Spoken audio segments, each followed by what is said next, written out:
On poursuit notre visite de l'Inde. Après Udaipur et Jodhpur, on part à la découverte de deux villes mythiques, Jaipur et Agra.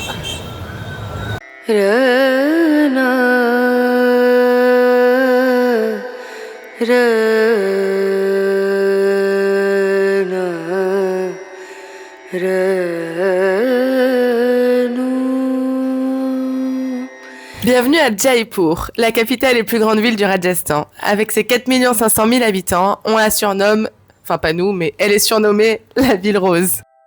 Dès qu'on arrive, on est émerveillé par ses façades colorées et l'énergie vibrante qui se dégage de chaque rue.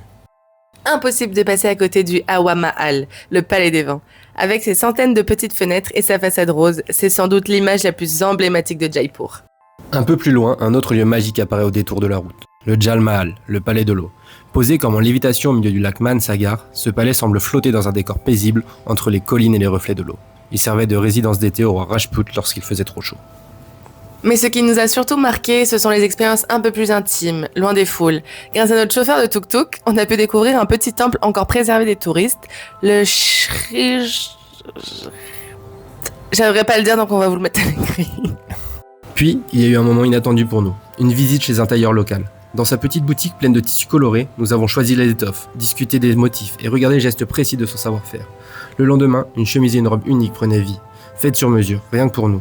C'est une expérience simple mais incroyablement enrichissante, qui nous relie directement à l'artisanat et à la vie quotidienne des habitants. Et bien sûr, Jaipur, c'est aussi ses forteresses. Au lever du soleil, depuis le fort de Nahargarh, perché sur les collines de Aravalli, la ville entière s'illumine doucement. Un spectacle qui vaut le réveil aux aurores. Enfin, le majestueux fort d'Amber nous plonge dans l'époque des Maharajas. Ses murailles imposantes, ses palais décorés et ses panoramas spectaculaires rappellent toute la grandeur de l'histoire du Rajasthan. Jaipur, c'est bien plus qu'une ville rose. C'est un mélange de couleurs, d'histoires et de rencontres. Entre monuments majestueux, traditions artisanales et instants de vie partagés, c'est une ville qui ne laisse pas indifférent.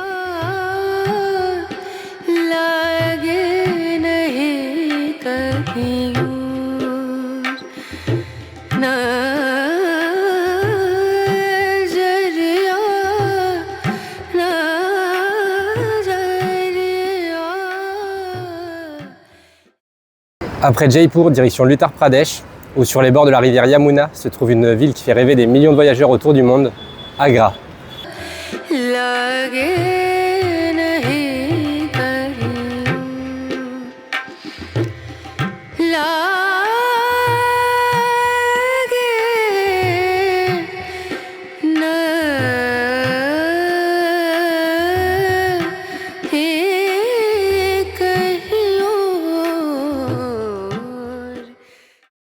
Notre découverte commence par un lieu souvent éclipsé par son voisin plus célèbre, le Itimad Ud Dawla, aussi surnommé le Baby Taj.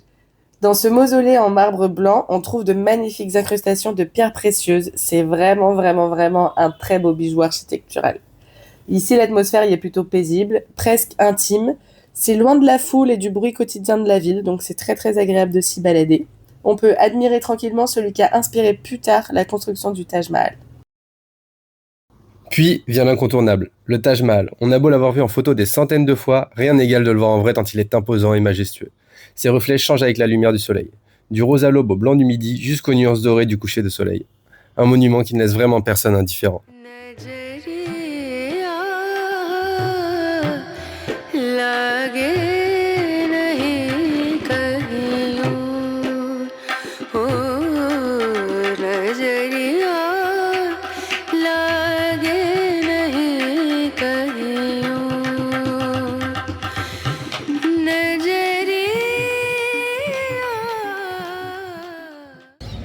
Petites informations si vous prévoyez de venir visiter ce bel édifice qui est le Taj Mahal.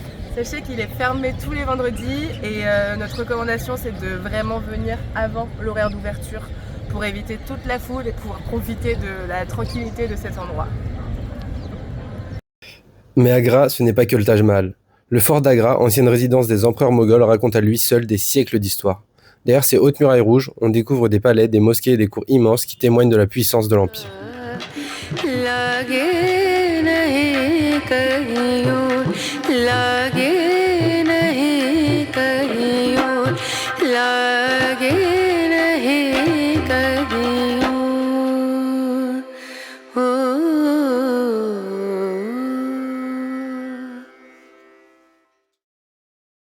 Et pour admirer le Taj Mahal sous un autre angle, il y a le Mehrtab Bagh. Ah non, on me dit à l'oreillette que on passe le micro à la météo. Bon, comme vous pouvez le voir, la pluie s'est invitée. Ça nous fait du bien parce qu'il faisait vraiment très chaud ici à Agra. On avait prévu aller au Mehrtab Bagh, mais l'entrée est vraiment chère selon nous.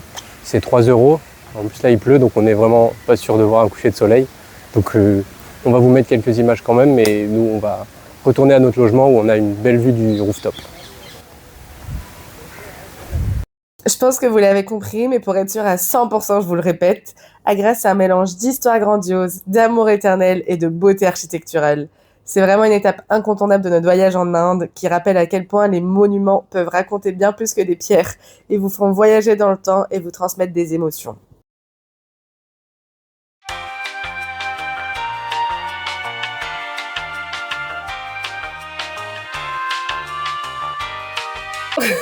Notre voyage en Inde touche presque à sa fin. On vous dit à la semaine prochaine pour faire le bilan de ces 15 jours dans ce beau pays. Et d'ici là, Bisous.